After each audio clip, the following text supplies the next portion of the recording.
So what exactly is the job? Climb it, clean it, come down. Yeah. You guys all work for the county, I guess, or the city, or how's it We're work? from North Carolina. Well, what are you doing here? They're the ones that got us to do it. You do this all over the country? Yeah. I see. So you guys are the team that goes around the country cleaning these things. Right. Well, that was Mike Rowe, the Emmy award-winning host and creator of the hit TV show Dirty Jobs. And over the years, Mike has highlighted hundreds of workers in these essential industries. And his foundation has awarded over $6 million in scholarships for students from 48 states to go to trade schools. And he is passionately committed to reinvigorating these skilled trade jobs. And he is here with us today. And I am so happy you're here with us on our network-wide series on education, The American Classroom. You have no idea, Mike, how close to home this hits for me. My brother went to trade school, became a journeyman plumber, owns his own business, and has a beautiful life. So when I hear you say society is making a terrible mistake by only promoting this college education as a #1 goal, I understand what you're saying.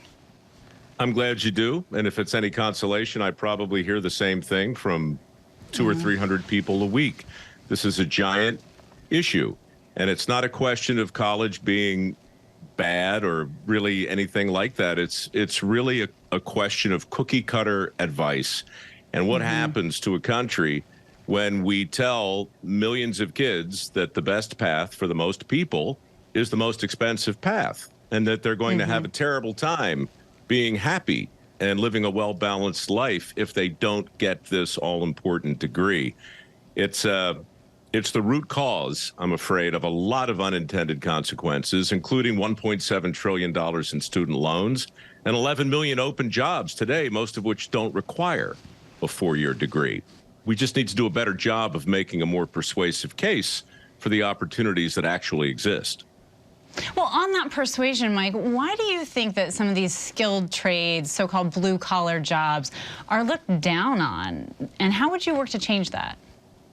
Look, I mean, the honest answer is a 400-page book I can't get around to finishing, but it has a lot to do with the perfectly normal instinct of wanting our kids to have something better than what we did. Problem is, we don't really know what better means. And when you talk about a lot of these jobs, you're talking about jobs that are out of sight and oftentimes out of mind. But more importantly, you're talking about jobs that have giant stigmas and stereotypes and myths and misperceptions all around them. My foundation has helped train nearly 1,800 people. Many of them are welders, and many of them are making over 6 figures. We see this again and again, day after day. Plumbing, steam fitting, pipe fitting, heating, air conditioning, electric. Those basic trades are not being outsourced. They're not going the way of AI. They're not going the way of robots. They need real people. We need real people to do this work. And at the moment, our workforce is wildly out of balance. For every 5 tradesmen who retire this year, 2 will replace them. It's been like that for nearly 20 years. It's troubling math, as they say. Certainly, and we're talking about such important jobs here. I mean, anyone watching knows that they've had to call a plumber or an electrician or a mechanic before. So why do you think that kids aren't going for these jobs anymore? I think part of it has to do with the fact that for reasons I still don't quite understand, we took shop class out of high school about 35 or 40 years ago. And when we did that, we removed from view all optical representation of entire categories of work. We turned these jobs into vocational consolation prizes. And we really put our thumb on the scale in a way that not only elevated a 4-year degree, but elevated it at the expense of all other forms of education.